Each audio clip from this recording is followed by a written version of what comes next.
پھر یہ ہے کہ یہ جو سوشل میڈیا پلیٹ فارمز ہیں، ان کے اوپر آپ کا اتنا ہی اختیار ہے جتنا آپ کو سمجھنا چاہیے جتنا ہے. کیا پاکستان میں انہوں نے کسی نے اپنا دفتر کھولا ہے؟ کیا وہ پاکستانی لا کو اپنے آپ سمجھتے ہیں کہ پاکستانی لا ان کے اوپر لاگو ہے یا اس کے تابع ہیں وہ؟ حال ہی میں ڈی جی آئی اسپیئر لیفٹیننٹ جنرل احمد شریف چودھری نے کہا کہ سوشل میڈیا کمپنیاں نہ تو مقامی قوانین کی مکمل پابندی کرتی ہیں اور نہ ہی پاکستان میں انہوں نے اپنے دفاتر قائم کیے ہیں. لیکن سوال یہ نہیں کہ ایک پلیٹ فارم نے دفتر کیوں نہیں کھولا. اصل سوال یہ ہے کہ آج کی عالمی نظام میں طاقت کس کے پاس ہے، ریاستوں کے پاس یا بگ ٹیک کمپنیوں کے پاس؟ سب سے پہلے یہ جاننا ضروری ہے کہ بگ ٹیک ہے کیا. بگ ٹیک سے مراد دنیا کی وہ چند انتہائی طاقتور ٹیکنالوجی کمپنیاں ہیں جیسے Google, Amazon, apple, meta, Microsoft اور اس کے ساتھ انویڈیا، ٹیسلا اور چین کی کمپنیاں جیسے علی بابا اور ٹینسنٹ.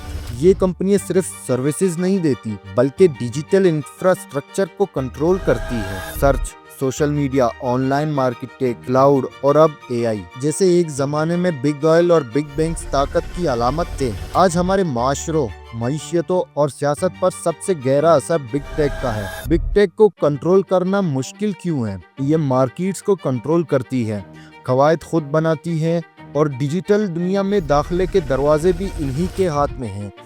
دوسرا بڑا مسئلہ یہ ہے کہ بگ ٹیک صرف پروڈکٹس نہیں بیچتی بلکہ پلیٹ فارمز چلاتی ہے. ایسے پلیٹ فارمز جن پر باقی کاروبار، میڈیا اور عام لوگ مکمل طور پر انحصار کرتے ہیں، اور جس کے پاس پلیٹ فارم ہو وہی قوانین طے کرتا ہے. اب حکومتیں کیا کرتی ہیں؟ زیادہ تر حکومتیں بگ ٹیک کو کنٹرول کرنے کے لیے پرائیویسی قوانین بناتی ہیں، جیسے یورپ کا جی ڈی پی آر، جس میں کہا جاتا ہے کہ فرد کو اپنے ڈیٹا پر اختیار دیا جائے. پر انفرادی کنٹرول کافی نہیں ہے. ڈیٹا پر فرد کا اختیار بگ ٹیک کی اجارہ داری، غیر منصفانہ مقابلہ اور مجموعی طاقت کو ختم نہیں کرتا. کچھ ماہرین اجتماعی قوانین، مضبوط ریگولیشن اور عوامی ڈیٹا سسٹمز کی بات کرتے ہیں، لیکن یہ خیالات ابھی کمزور ہیں، سیاسی طور پر غیر مقبول ہے، اور نتیجہ یہ ہے کہ بگ ٹیک اب بھی بڑی حد تک خود کو خود ہی کنٹرول کر رہی ہے. یہاں سے ہم ایک اور اہم نظریے کی طرف آتے ہیں، ٹیکنو فیوڈلزم یا نیا جاگیردارانہ نظام. یونانی ماہر معاشیات یانس واروفاکس کہتا ہے کہ ہم اب روایتی سرمایہ داری میں نہیں رہے. اصل طاقت اب بینکوں یا فائنانس کے بجائے ٹیکنالوجی کمپنیوں کے ڈیجیٹل جاگیرداروں کے پاس ہے. ان کے مطابق ایمیزون، گوگل اور ایپل تاجر نہیں بلکہ ڈیجیٹل زمین کے مالک ہیں. یہ کمپنیاں مارکیٹ میں مقابلہ نہیں کرتی بلکہ مارکیٹ خود ان کی ملکیت بن چکی ہے. یہاں طاقت کا اصل ذریعہ ڈیٹا ہے. جو جتنا زیادہ ڈیٹا کنٹرول کرتا ہے وہ اتنا ہی زیادہ مستقبل کو کنٹرول کرتا ہے. اوپن مارکیٹس کی جگہ اب بند ایکو سسٹمز لے رہے ہیں جہاں صارف اور بزنس ایک پلیٹ فارم میں پس جاتے ہیں اور نکلنا تقریباً ناممکن ہو جاتا ہے. واروفاکس کے مطابق ریاستیں اب اتنی مضبوط نہیں رہی کہ بگ ٹیک کو جمہوری جواب دہی کے دائرے میں لا سکے. سلووینین فلسفی سلاوو زیزیک کہتا ہے کہ بگ ٹیک استحصال کو آسانی اور سہولت کے پیچھے چھپا دیتی ہے.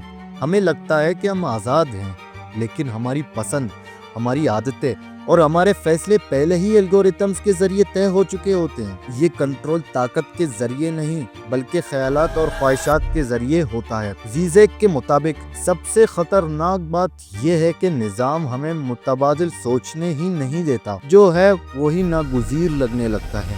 اب ذرا پاکستان کی مثال دیکھتے ہیں. ٹویٹر، جو اب ایکس کہلاتا ہے، فروری 2024 میں قومی سلامتی اور حکومتی تحفظات کی بنیاد پر بند کیا گیا. مہینوں تک عام صارفین کو وی پی این کا استعمال کرنا پڑا، لیکن اس بندش سے نہ ایلون مسک کو کوئی نقصان ہوا اور نہ ہی پلیٹ فارم کی عالمی پوزیشن بدلی. آخر کار یہ پلیٹ فارم دوبارہ بحال کر دیا گیا. یہی اصل نقطہ ہے. بگ ٹیک کی پالیسیز ریاستوں کی قومی بیانیے سے زیادہ طاقتور ہو چکی ہیں. آج کسی ریاست کی خارجہ پالیسی کچھ بھی ہو، اگر بگ ٹیک کا الگورتھم یا پالیسی اسے قبول نہیں کرتی، وہ آواز وہیں دب جاتی ہے. آج فلسطین کے مسئلے پر دنیا کے کئی ممالک کی سرکاری پوزیشن واضح ہے، لیکن سوشل میڈیا پر اسی مسئلے کو اکثر اینٹی سیمیٹک یا پالیسی کے خلاف کہہ کر محدود کر دیا جاتا ہے. یہاں سوال یہ نہیں کہ کون صحیح ہے یا غلط، سوال یہ ہے کہ فیصلہ کون کر رہا ہے.